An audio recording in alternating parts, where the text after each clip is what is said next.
Okay. All right, I think this is gonna be the first one I actually really go for. Tried recording a couple of these videos a little bit beforehand, but you know, they were kind of like testing lighting out and testing some other stuff out. But I figured this would be a good way, clean up my workstation real quick, a good way for me to kind of get better at cooking in general, record myself, get some pointers here and there. Because I'm not, so little backstory, I don't think a bad cook or anything like that. I don't think I'm a professional cook or really, really good. I think I'm like, I'm all right. I'm okay for like a generic white dude cooking in his home kitchen. So, but I'd like to get better. I haven't really done a whole lot to improve my skills in the last, like, I don't know, a few months or so. It's been more just cooking whatever, cooking what I need to eat for dinner and everything. So not a whole lot of pleasure or progressing in skill involved. So I thought I'd try a recipe, not ultra involved, but one I have just constantly screwed up over the years, and that's a really, really good beef stew. Every time I make it, the beef turns out a little stringy. Like, the flavors are there. I've made like buff bourguignon, which I'm probably butchering that pronunciation, but and it's fine, it's good, the flavors are good, it's just the beef isn't tender, it's dry, and I'm like, how am I drying this out? You know, I'm following the recipe letter to letter.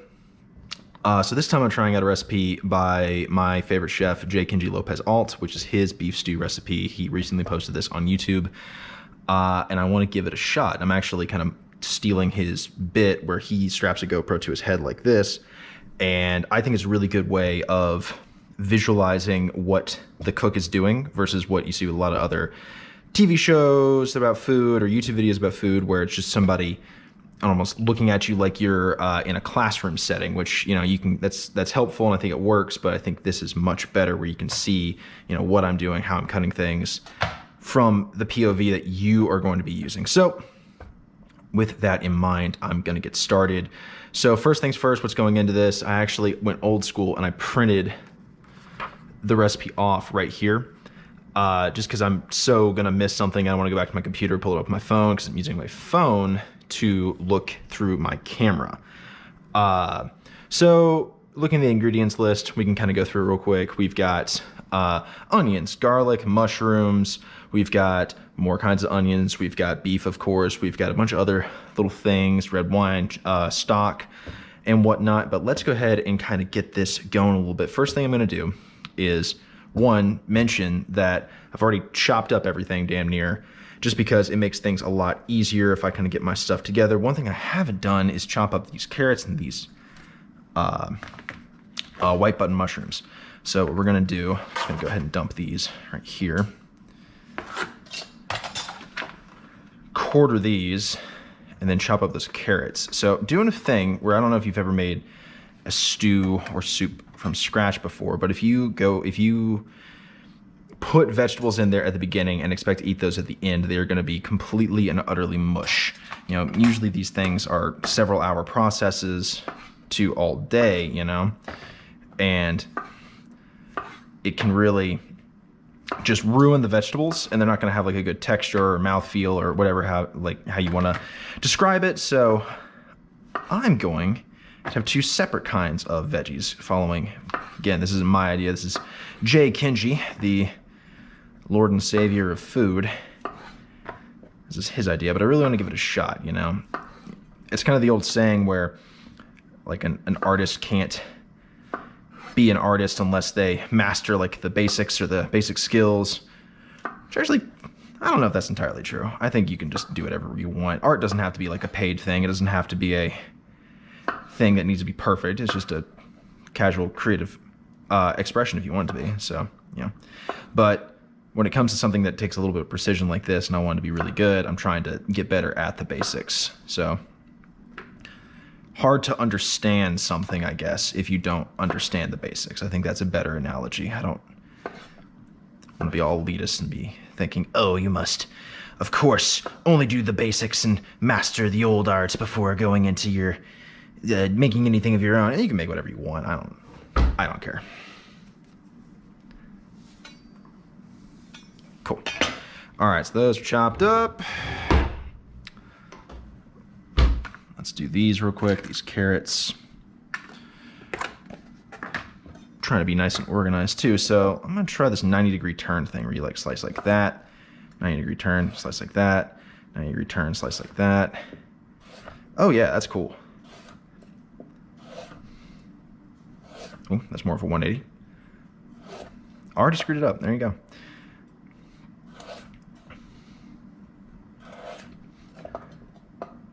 So I think knife skills are without a doubt the most important thing in a kitchen. I don't think I have bad knife skills whatsoever. I think that I have decent knife skills for someone who isn't exactly practiced, but I have already fucked this up. All right. Probably shouldn't curse as much. There we go. There's one.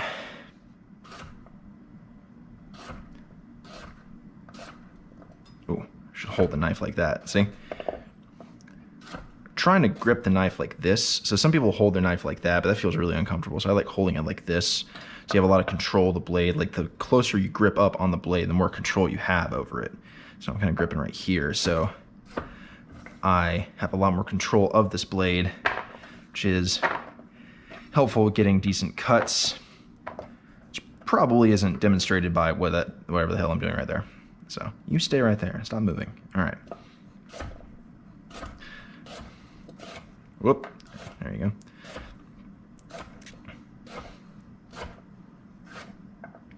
go. Yeah, you know what? That's just going to cut like that. No formal training whatsoever, so I'll be proud of what I can do here. All right, those are chopped up. Now, onto the meat. So one thing I'm going to do to try and not dry this out is what I'll do usually, and you see a lot of beef stew recipes or boeuf bourguignon, is that you take a cut like this, which is just a 3-pound chuck roast, and they'll cube it up, they'll brown it off, and then deglaze and use that for everything in their stew. But I think smaller pieces, smaller chunks like that, even if they're somewhat sizable, can dry out pretty easily, even if there's a lot of liquid. So I'm gonna follow along with what Kenji does and divide this up into steaks, sear them off as steaks, and then chop them up for slow stewing into the stew. So I want to do one thing first. Let's go ahead and we'll slice this. I'll let something preheat here in a second. Let's slice this first though. Oh, so with the chuck roast, love that interconnected fat right there. That's awesome. Is it bone in or is that just a big piece of fat? That's just a big piece of fat, but got this big, nice roast. This is one that's gonna take a long time to sear down. Cut it like that. There we go.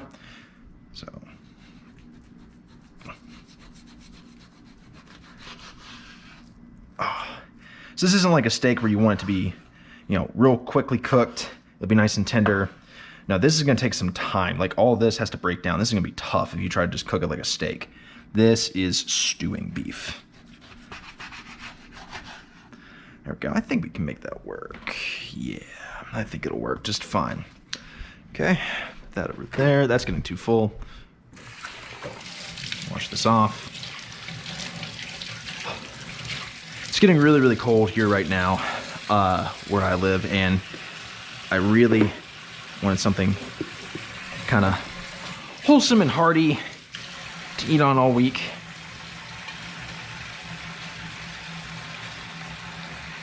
I think this would be really good. You know, I kind of grew up on soups and whatnot, and I really, really missed some soups that my parents would make when I was a kid, which would be kind of from scratch. It wouldn't be purely from scratch, kind of like this. It'd be, you know, you start with like a beef broth base, and they'd add stuff to it. Maybe even start with like a normal soups base, but they'd doctor it up, so to speak.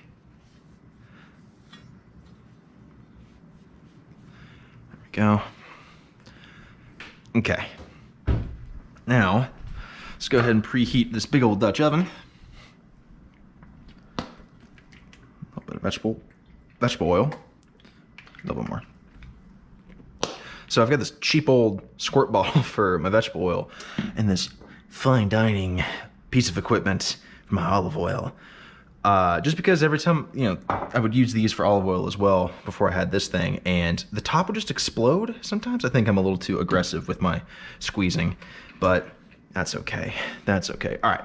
So first step in this actually is combine our chicken stock, tomato paste, anchovies, gelatin, soy sauce, Worcestershire in a blender, and blah, blah, blah, set on high. I don't have any anchovies, didn't have any on hand, couldn't find any. So I'm going to actually, I think I need to put, hang on, I'm gonna follow this a little bit. So he has like a video up about this, but I sometimes need a little more guidance when you do this. Yeah, I think he forgot to mention to put the thickener in there, the gelatin, which I luckily watched the video, so it should be good. All right, so the way that works, it's always explained to me. I've got some low sodium chicken stock right here. I really should have made this from scratch, but that's pretty time consuming and I didn't feel like it. So I've done it before, I really like doing it, but it is like a several hour thing. I sometimes do it with a pressure cooker, which really helps things out. But I just have been cooking all day for just the rest of the food for the week, because I really like to meal prep everything on the weekends. I don't have time, a whole lot of time on the weekdays to cook a whole lot, so I want to get it all done today. So all right, we've got 4 cups of chicken stock in there. I'm going to add in this gelatin, which is going to help thicken it and kind of make it more like a real homemade chicken stock, because when you make it from homemade, it's usually from bones, and as those braise for a long time, it'll add this like thickening to the sauce. So we're gonna put a little bit of that in there. I think you're supposed to use like 2 tablespoons, so I'm gonna just do 1 because it seems like a lot. So let that hydrate. Let's get a spoon or something here.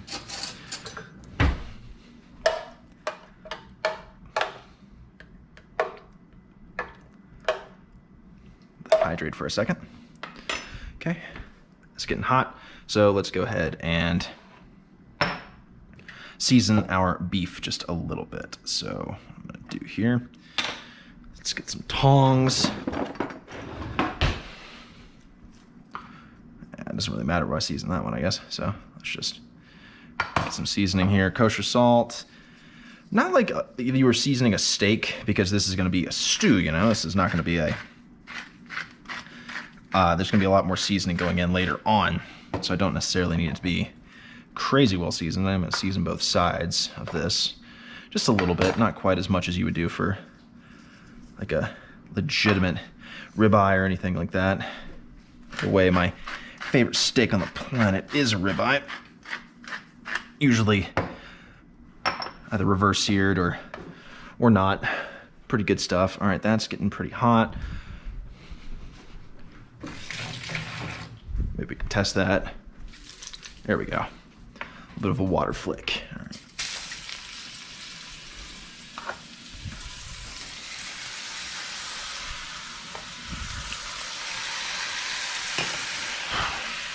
Okay, don't want to crowd the pan too much, but it should be okay.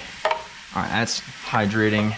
All right, so now that's searing off. We're gonna combine the soy sauce, tablespoon of soy sauce, tablespoon of Worcestershire, and how much of the tomato paste. I usually don't even go on a recipe like this. I don't usually like to, but 3 tablespoons of tomato paste. All right, so that's about 3 tablespoons in here still. I used tomato paste earlier today as well.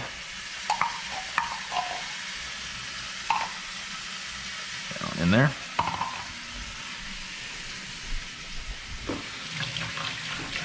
Actually used it in this. I'll talk about that in a little bit. It's one of my favorite things to make, I think. All right, so we need about a tablespoon of Worcestershire, a tablespoon of fish sauce, which is what I've got. So about a tablespoon in there. Tablespoon of that. Honestly, when it comes to Worcestershire, this is up there in brands. Liam Perrins. It is such a good Worcestershire. Let's see here. Soy sauce. Oh, is it soy sauce, not fish sauce? You know what? We're gonna use the fish sauce of the anchovies. Tablespoon of Asian fish sauce. So that's where I got that from. I'm not going crazy. So this was really kick up the umami. I always was scared to use this because I thought it would taste fishy. It really doesn't. It smells fishy, but it doesn't taste fishy when cooked through like that. All right, so forgot the soy sauce. Got about a tablespoon of soy sauce. Soy sauce. Yeah, about a tablespoon.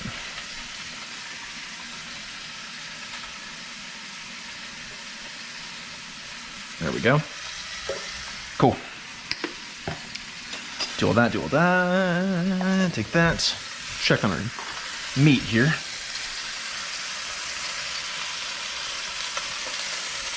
Oh yeah, a little bit more on that side. Let's go ahead and blitz this up, shall we?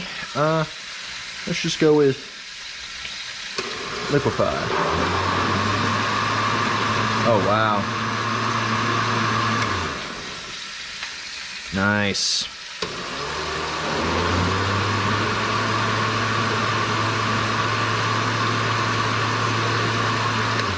There we go, braising liquid. Smells pretty good. So that's gonna really make this have a lot more brown flavors, right? So just really good roasted flavors. So one of the reasons I'm using chicken stock is I didn't know this at the time, but apparently it's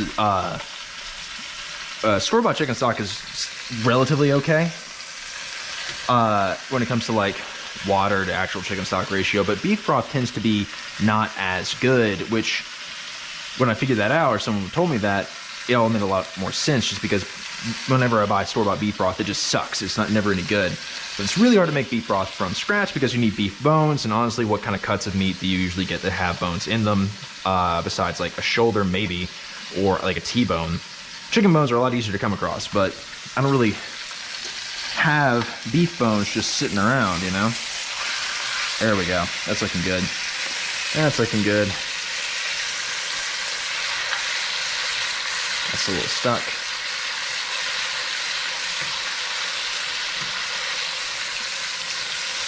There we go. Nice. And some good browning there. Let it brown on that side. So go ahead and don't necessarily need to wash that off. I do need a pan of some kind. That'll do. In that pan, chop them up with this. Cool. All right, put these up. So once we take those steaks, those big chunks of meat out, really gotta throw this out. Whoop. There we go. Once we take those out, we're gonna need to add in our aromatics. So I've got some like roughly chopped up onion, some whole cloves of garlic, carrots and celery, and these are gonna be actually in the main deal, the main stew. These are gonna be helpful with flavoring, but what I'm actually gonna do, so sear these off in the fond over there. And then once those are done, take those out so they don't get just mushy, and then throw these in there with the chopped up steak to simmer in the oven for like an hour and a half. So, I'm sure we're following along with the recipe, right? Done there.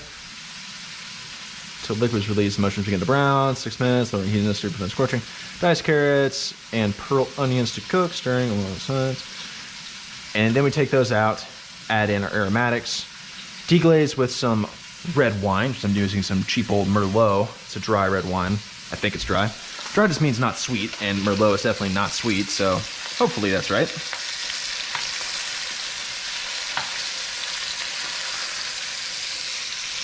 Yeah, it's looking good.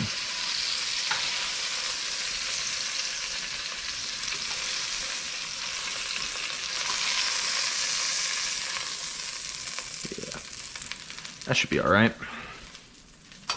So do that.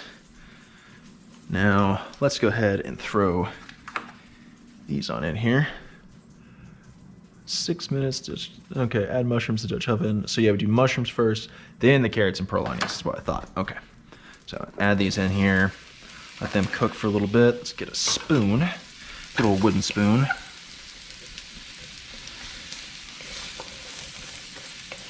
Now, lower that heat just a bit. This oven gets, or the stovetop gets really, really hot. Sometimes medium heat really isn't medium heat. I don't want it to scorch. So, let these start to release some water here in a little bit.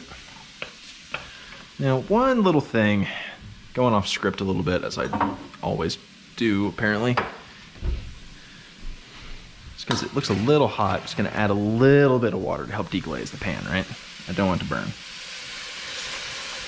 Not a whole lot. I don't want to boil these, right? But I do want to scrape up all that fond. But see, it evaporates basically instantly, so it's not like it's really gonna boil these things too much. You add too much water, though, absolutely will boil these mushrooms. We don't want to boil mushrooms. We want nice sauteed mushrooms, right? Steam is probably boiling it a little bit, but not to any, extravagant degree. Oh, man. Those are looking good.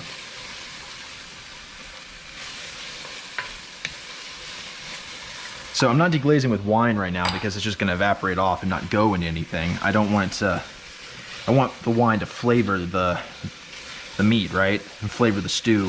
If it's just getting evaporated off and left as a paste right here, it's probably going to burn too. There's not a lot of sugar in it, so it won't burn too badly or anything like that. If I use like a Cabernet or something really sweet, probably just like get stuck to the bottom and be terrible. So we're gonna cook that here for a few minutes while that's doing its thing. Let's go ahead and cut up these big chunks of steak. So the meat's gonna shrink, so I'm gonna cut these up into much bigger pieces than you would think are necessary. Ooh, we're already getting some moisture coming out there. So, nice. Let's cut this one up to kind of some big old chunks.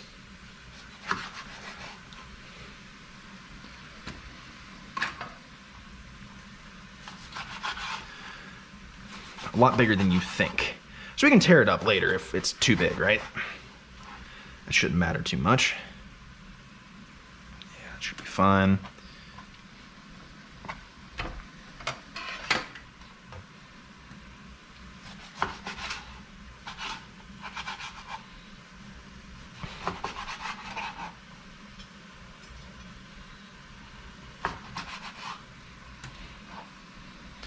Cool, got all that. Okay, that's released its liquid, so now we can add in our carrots and our pearl onions. So, one thing about pearl onions, for the love of God, buy them frozen. I could not find any frozen onions at all throughout an entire store. I mean, they just didn't exist. Nobody knew what I was talking about. So I had to buy just plain old pearl onions, and you have to peel them individually. And let me tell you, it took like 45 minutes to just peel a bunch of onions. Whereas the frozen ones are already peeled. So, I think frozen food, well, frozen vegetables specifically, gets a bad rap, I think, sometimes. It's not necessarily bad. All right, so cook those until they're nice and sauteed. Add the diced carrots, pearl onions. Cook stirring until well browned on all sides. Salt and pepper to taste. Transfer to a bowl and set aside. Ooh. All right, that's easy. That's easy. So that's gonna brown for a little while. Go ahead and crank that heat back up. Ooh, you can see those mushrooms are really reduced in size. They don't look good. Okay, let's add a little bit of salt just to kind of help with cooking. It's a good thing, I think, to season throughout the cooking process, just so things don't end up unseasoned in some stage and not tasting good. Sometimes it's a lot easier to add in seasoning in certain stages as well. So there we go. Let those keep cooking for a little while and let that chill. All right, this is actually dinner. That looks good. All right, that's looking good. That's looking good. While that's searing, so funny story. I need to put some herbs in this when it kind of goes in the oven and everything. I wanted to get a sprig of thyme, right? But it's another situation with the damn pearl onions. I couldn't find any damn sprigs of thyme throughout the whole store. So I've got a bunch of dried thyme, but I wanted some sprigs of thyme because it's going to be fresher, it's going to be nicer. So I went into the spice cabinet, or the spice area of the store, trying to find just some plain old dried thyme, right? Some dried thyme leaves, specifically. And I looked and looked and looked, and underneath the dried thyme, it had this. And I didn't look at it, and it's oregano. So it looks like, you know, it was at this angle, right? So I grabbed it, and I'm like, oh, of course, this is dried thyme. These are leaves. This is thyme. And oregano, like $6 oregano, which of course I already have a giant thing of oregano. So went ahead and wasted some money on that. All right, let those get a little brown. This is probably a little crowded. You're starting to see there's too much liquid. I don't think it's really gonna brown very well.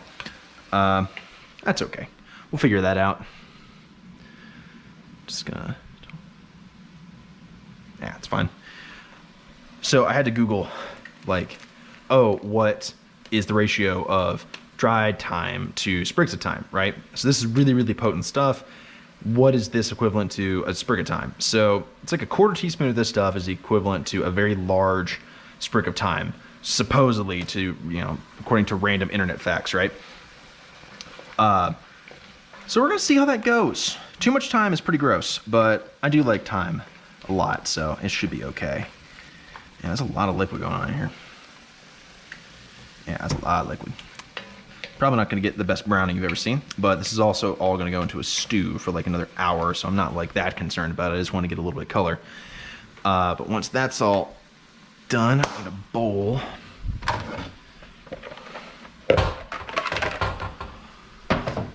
Okay, put that in this bowl. When that's all done, here in a little bit, which I don't think we're gonna get decent browning. That's okay. That's fine. We'll go ahead and add in our aromatics. So I'm just gonna put this stuff in whole, right? I'll pick it out later. So yeah, I'd say give this another minute or two, honestly. It's because it's not really gonna get any browner than this, I don't think. So yeah, let's go ahead and get that out. Why don't we just go ahead and transfer that to this bowl. Can I touch this? Not really, it's pretty hot. So funny enough, over the holidays, my sister and I were cooking a meal, and wow, all good. Clumsy in the kitchen. Almost shattered this. That'd have been fun to have on video. There we go, that's fine. Whew. So, clumsy in the kitchen, what you gonna do? But my sister and I were cooking something, and she had just used a pan to boil water. And I didn't know about that. And I saw the pan sitting on a different eye. And it looked like it had something in it. I'm like, oh, well, I'm gonna use this pan, but there's something in there. I'm just gonna wipe it off with my finger real quick. And that pan had just boiled a big thing of water and was 212 degrees Fahrenheit, at least. No, wait, yeah, that's boiling point of water in Fahrenheit, right? Yeah, 100 degrees Celsius, that's cool. Got that there. So now we're gonna put in a little bit of olive oil. But yeah, I had just, you know, pans right here, did that, just kind of dragged my finger across it. And it was one of those things where you don't understand that something's hot for a couple seconds. Your body just doesn't realize it.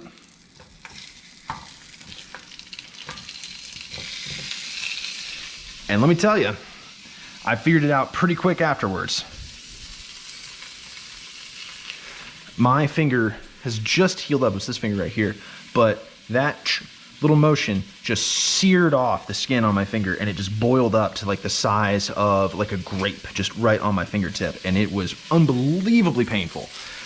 The entire night I had a thing of aloe. We have an aloe plant just like wrapped around my finger with a piece of ice just held there for 3 hours or so.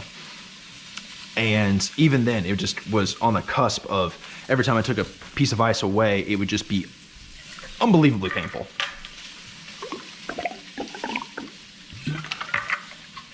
Gotta stay hydrated. For lunch, I made a bacon, egg, and cheese sandwich, and it was just really, really salty. pretty nice and cooked there. So carrots, turning carrots, celery, and occasionally garlic. All vegetables boil brown about 4 minutes. Add wine, scrape the brown bits with a spoon, cook the juice.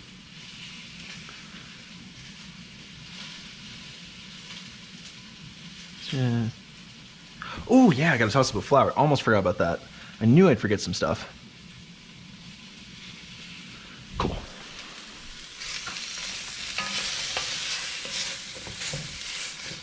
Ooh, turn that down a little bit. Don't want this to burn.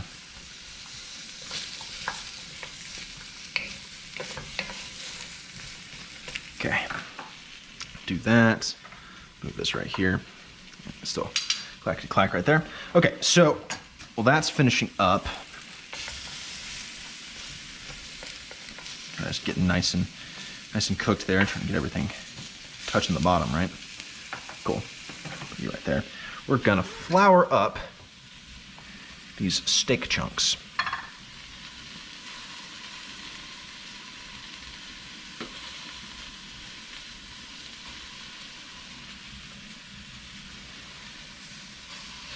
So this will probably help with thickening a little bit, but it's not an actual like flour thickener, which can sometimes have this weird texture that I'm not necessarily always like. I'm not always a big fan of having flour or cornstarch as a thickener, because it can just get goopy when you try to reheat it, right? It's just not as fun. It's not as good the second time around. Keep this from burning.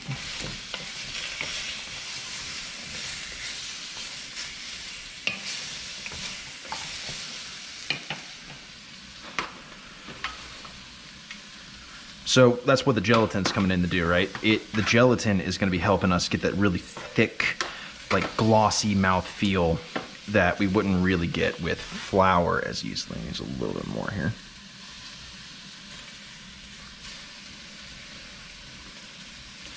Might be a little too much. That's okay. Mistakes can be made in the kitchen. It's all right. I'm not trying to serve anybody that's paying this. I bought these ingredients. I can do what I want with them. But it's a point of pride thing, and I'm trying to get better at cooking just in general. I'd like this to be as close to perfect as I can get it, you know. But it's okay to half-ass stuff in the kitchen sometimes. It's just you know. Have some mac and cheese. Have some box stuff, you know. I'm not going to judge. Sometimes. Sometimes I'll judge. It's probably one of my not as good habits. Okay. That's been cooking a little bit. That's nice and browned up a little bit. Let's go ahead and deglaze with this red wine. I think so. All right. Add in wine or sherry. Scrape the brown bits to the bottom of the spoon. Cook until use about 3/4, about 3 minutes. Add in a mixture and bring it to a simmer. Remove from heat. I'll add the steak to that.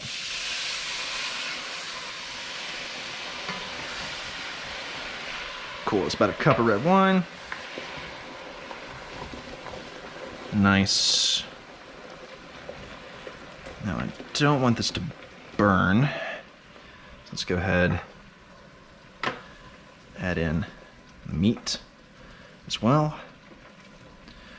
So the recipe I've got posted up on my fridge right there is actually a little different than the way he did it in the video. So I'm doing a little bit of both, right?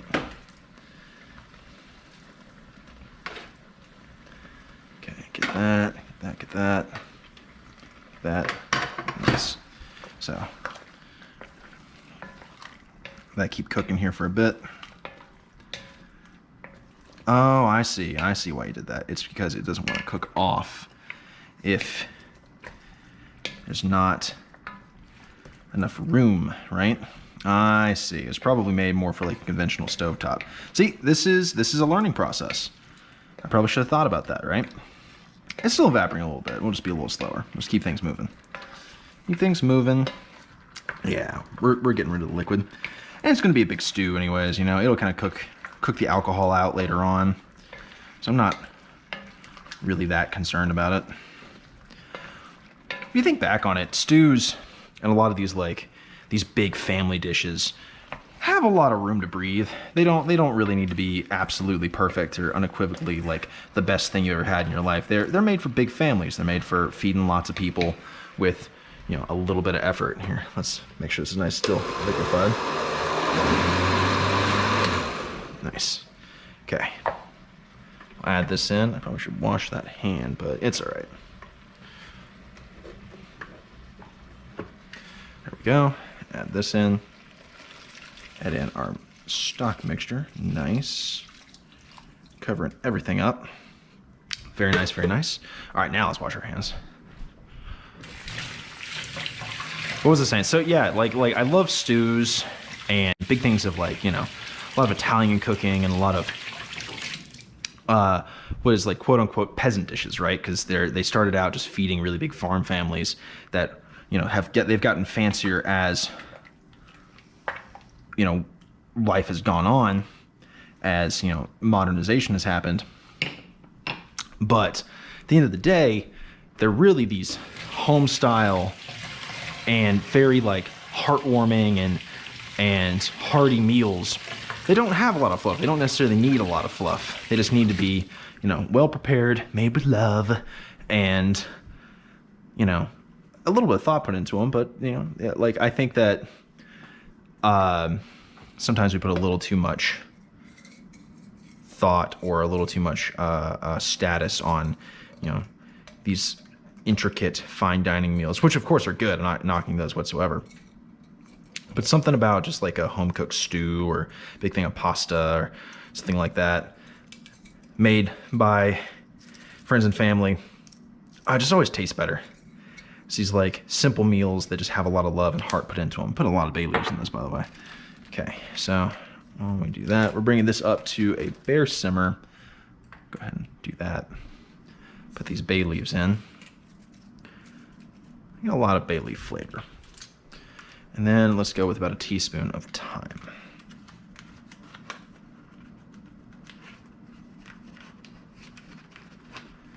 Maybe a little less.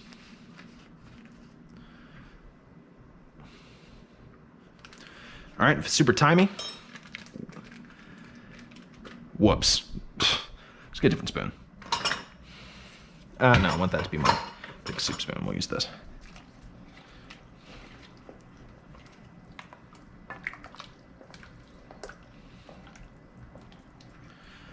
All right.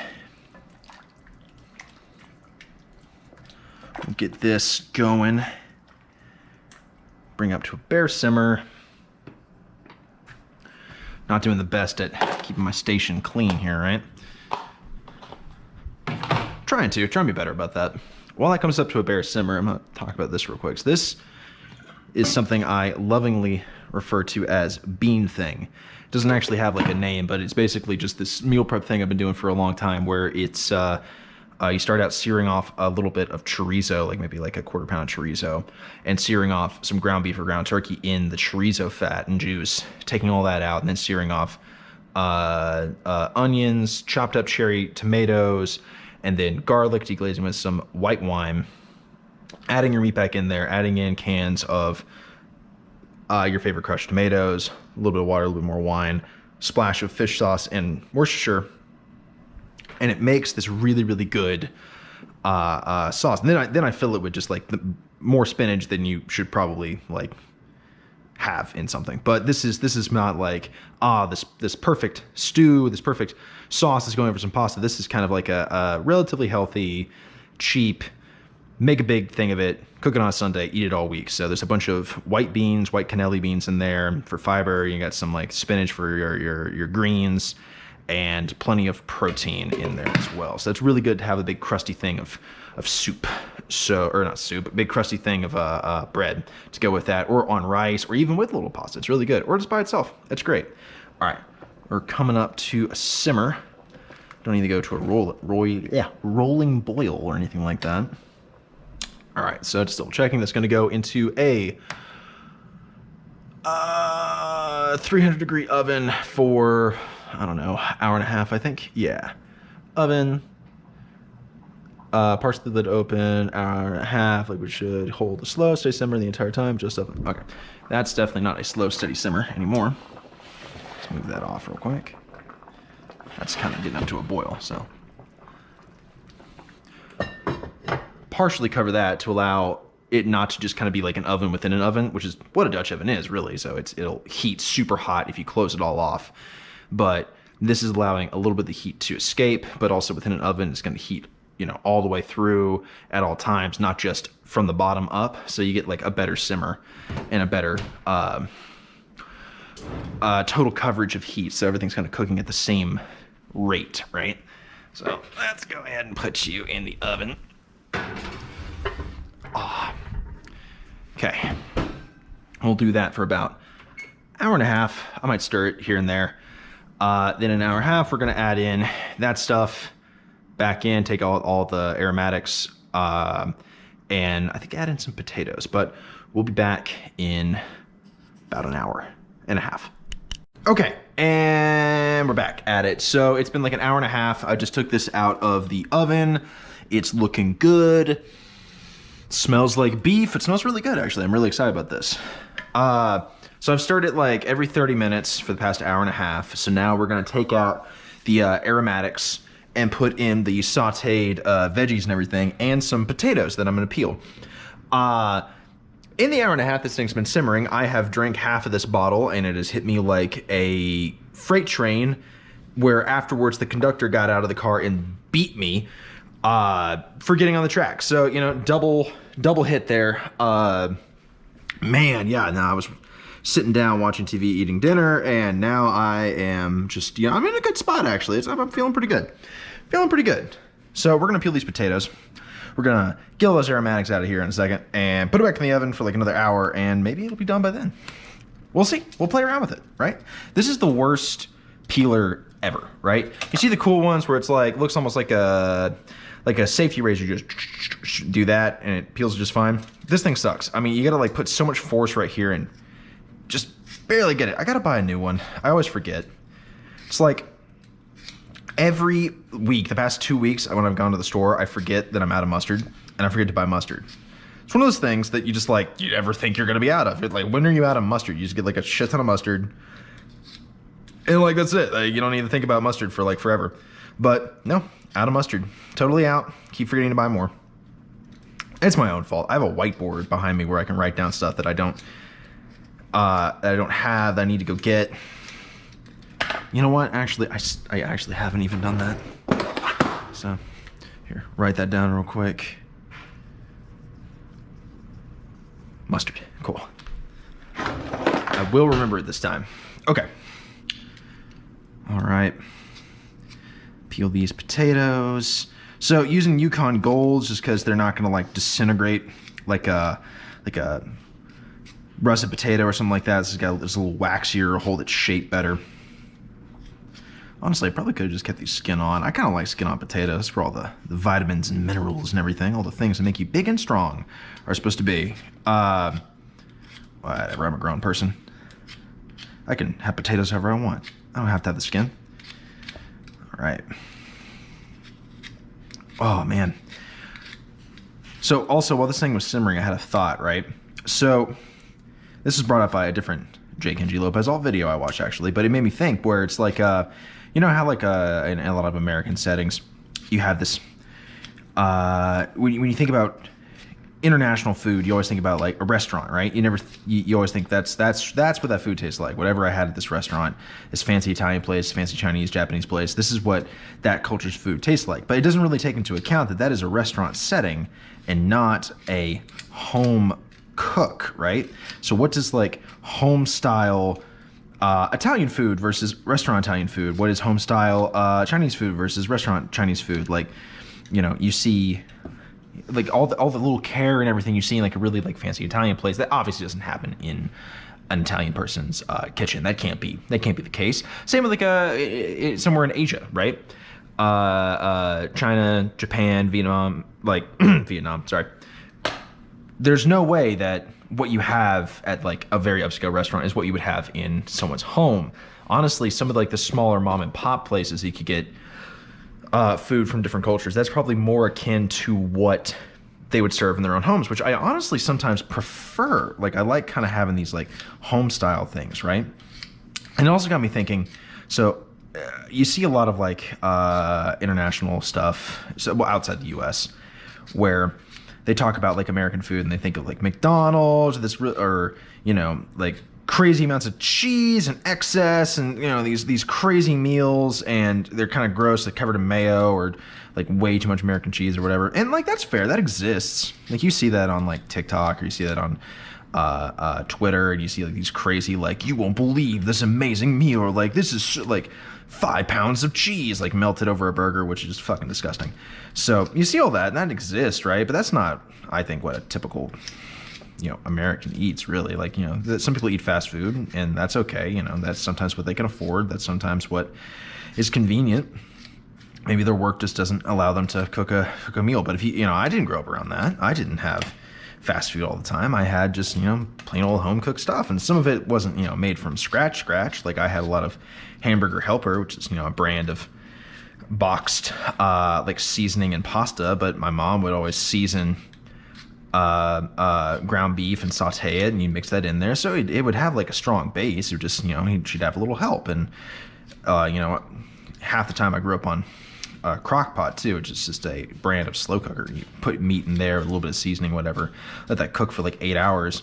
You know, got working parents, that's the best way you can make a really good meal. You get a really big piece of beef, and you simmer that for forever, and it gets nice and tender. You have that with mashed potatoes, you have that with some kind of green, and it's really good. So I feel like that's like the real American meal, not just goopy cheese and excessive mayo. And that definitely exists, right? Like, there's some casseroles out there which are a little disturbing, but I don't think that's necessarily what I would classify as like American food or like American home cooking. I don't think that's entirely accurate.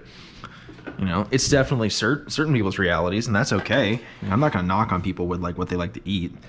Oh, I couldn't save the skin, but I don't think I will. Sometimes I like to make potato skin, little like chips or whatever, but I don't have the time. I've been cooking for half the day, and honestly, this wine is really doing a number on me. I need a knife. That'll work. So we're just gonna chop these in like 1 inch cubes, right? Just little 1 inch cubes. So let's just, actually, the potatoes will shrink up a little bit, so I feel like that's reasonable right there. They'll shrink up like meat a little bit. They'll get smaller. So we want to cut them a little bit thicker than you think, right?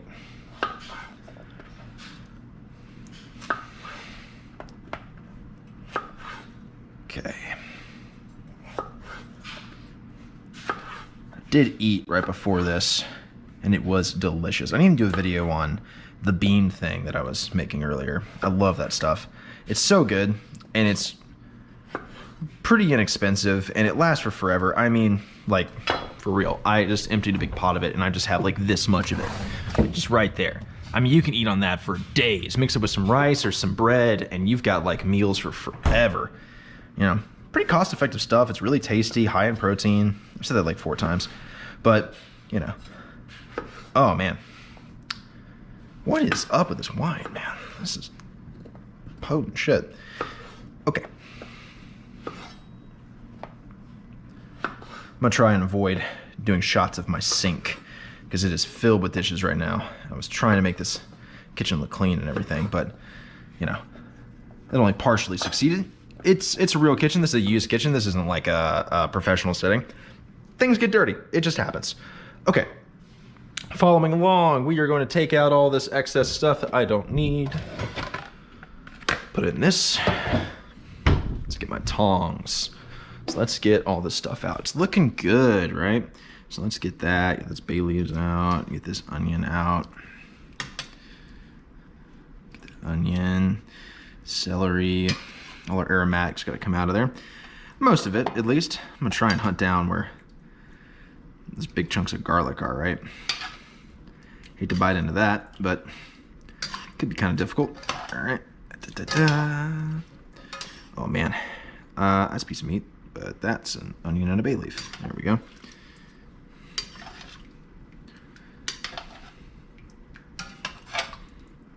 I think the garlic is like dissolved. I could strain this. That would be an idea. I've got a fine mesh sieve, but man, that would just be so involved. Not really feeling it. All right, there's the garlic. I really don't want to find the garlic later on, right? So honestly, we gotta do it. We gotta be good here. We're gonna take the meat out. We're gonna hunt for that garlic. So, whoop, okay. Oh no, that's just going there. Okay, it's all going there. That's really hot.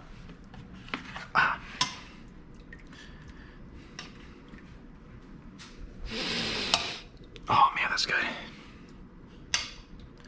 It smells very beefy. I probably should have gone with more gelatin. It's a little thinner than I would have probably wanted, but you know what? Live and learn, right? Should have followed the recipe, but oop, there's a bay leaf. Here we are.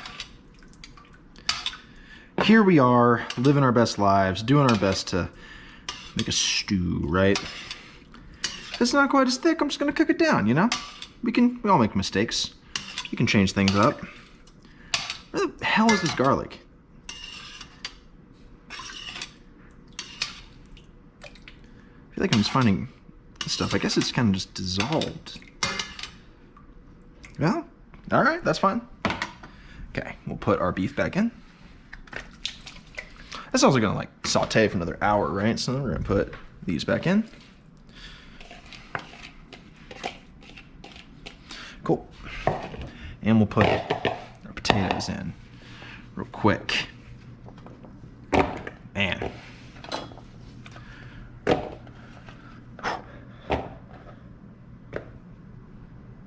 Okay, let's put these potatoes in. We're gonna use the big spoon. Soup spoon. All right, now that's all been incorporated. Let's double check here. All right. Using tongs, fish out and discard carrots, celery, thyme, bay leaves, onion, and garlic. Add potatoes and reserve sauteed mushrooms, pearl onions, and carrots to stew. Return to oven and continue to cook. Partially covered until beef, potatoes, carrots, are tender and broth is thickened 45 minutes to an hour. All right, that's what we're gonna do. We're gonna do that. We're gonna partially cover this. Once again, we're going back into the oven. I'm gonna watch this for an hour. Hopefully sober up a little bit because good God almighty, that's some strong wine. Okay, so back in an hour, see how it looks. But honestly, this stuff gets better with time, so I'm probably just gonna like try it out and then eat it tomorrow. It's like, you know, late at night. I don't really want to eat this right now. I've already had dinner, but we'll see how it looks. I'll be back in an hour. Okay, we are back for the grand finale. I've sobered up considerably. I had to let this go a little bit longer than I expected just because the potatoes weren't quite done, but it's looking really good. Man, that smells good. I'm gonna let it simmer down for a second. How am I doing on, I had to take my GoPro off and charge it, so yeah, I think this is a decent angle, maybe. Yeah, let's do that. Yeah, there we go. So I'm gonna let this simmer down the next like 10 minutes or so, get the broth right, but let's go ahead and try everything. So let's see, one, how that meat is. See, the onions and mushrooms I'm not worried about, but I'm worried about that. I'm worried about that. So these things are gonna be the biggest deal. So let's try them out individually, yeah. So, all right, it's looking good. Let's see here. That's good, okay. Let's cook through it. It wasn't cooked through earlier. Let's see here. Let's try the carrot out.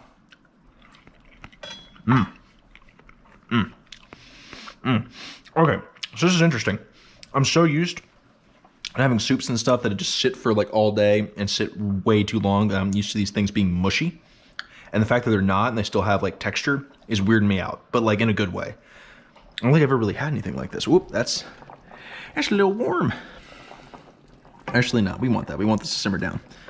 We want this to simmer down for a second. May not boil. Let's do that. All right, now let's try this. Let's see. Ooh, look at that. I like the fact that it's holding its shape. It's not totally falling apart. but so soft. I mean, I could use a fork to do that. Let's see.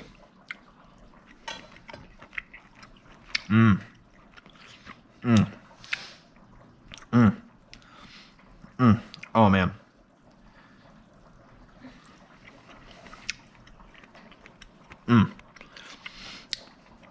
It's definitely not dry. I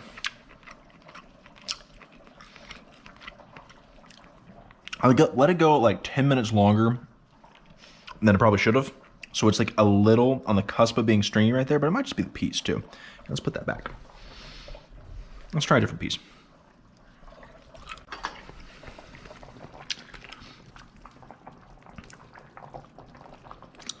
Let's find a big old chunk somewhere, right? Yeah, let's look at you.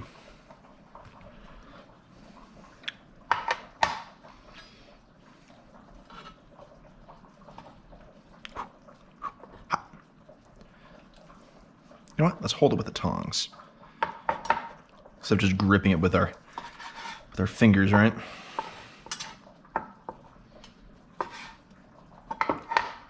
Let's see here. No, there we go. It's good. It's good. This is too high. Let's lower that. It's definitely way less stringy than a lot of ones I've done in the past. We're just gonna eat this one.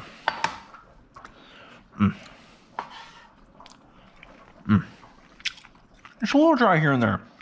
See, I think I made a mistake. I made the potatoes a little too big, so they didn't cook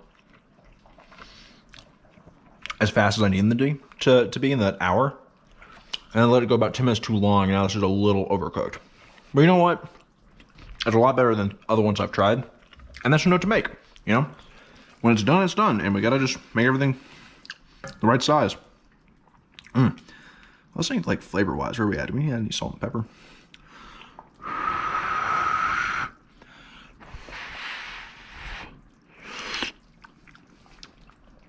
Holy bejesus. Oh my God. It's white hot, by the way.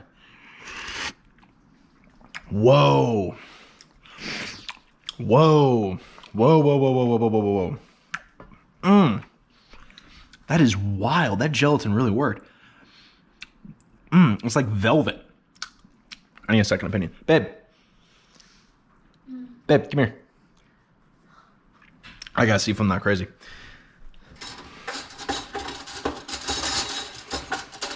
Can't reach fucking spoon.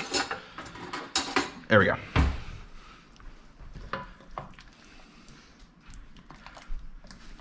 Honestly, that's a decent thickness. I might be okay with that.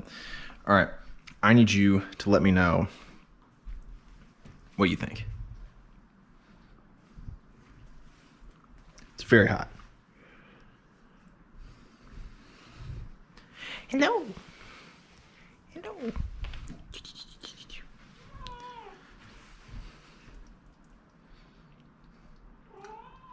That's good. Ooh. That's one seal of approval. Do we have another one? Do you want some? Do you want some food? Give me the meat. Give me the meat. Yeah, that was your meat. Give me meat. This is Moon, by the way. Hello. I would like a little bit of something to eat too, please. Please, please, please. Oh, all right. It's time for his snack. Okay. Okie dokie. Well, I'm going to say that's a success. I'm going to make a couple notes saying don't cook this longer than an hour because it makes the beef just a little stringy. But I think everything else is pretty good. Need to cut the potatoes smaller too. I think when I'm serving this, slice up the beef. You know, when I can't just have this sitting in a stew or anything like that to eat, but I think I'll chop it up when I'm like individually portioning it out. I really dig it. I dig it. It needs a little salt and pepper though. Let's go ahead and, ow! Just hit my head. Hit the camera on the microwave. There we go. Damn, that is just an amazing texture though. Need some pepper. Needs a pinch of salt. But I'm not gonna eat this tonight or anything like that. It's gonna get a lot better as it sits and the flavors get to know each other over the course of however long I am eating on this whole week. So several days, right? Ooh. Now this has got to just cool off in the next like hour before I put it anywhere. Otherwise it's gonna melt everything in my fridge. So let's see here.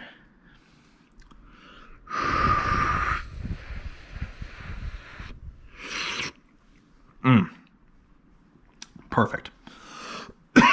Oh my God. That was very hot. Went right down my windpipe.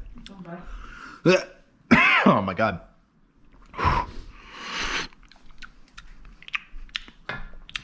A little bit more salt.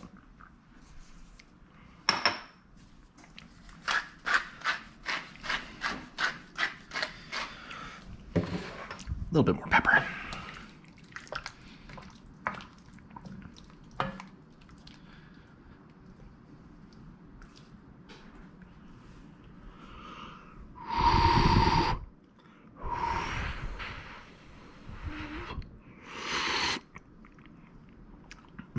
There we go. Okay. This is gonna chill out for like an hour. Might put that in the fridge because I'm lazy, but might be too hot. So actually, let's do that. Just so a wandering kitty cat doesn't eat it. I don't need you getting on the stove. No. Yeah. You just want some good old food. Yes, you do. I'm a little kitchen helper. All right, well, I'm gonna call it a success. I'm gonna put 2 notes, actually. I need a pen.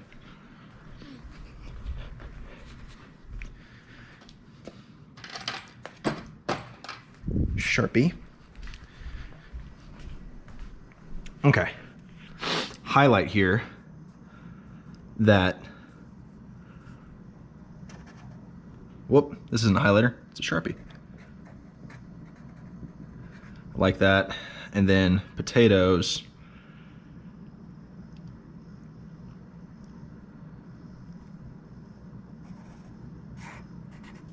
Small bits.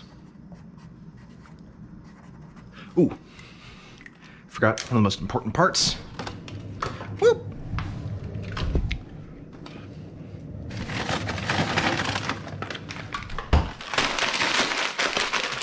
Thing of frozen peas. There we go. This will actually help me reduce the temp here. I like a lot of peas. Do about half peas.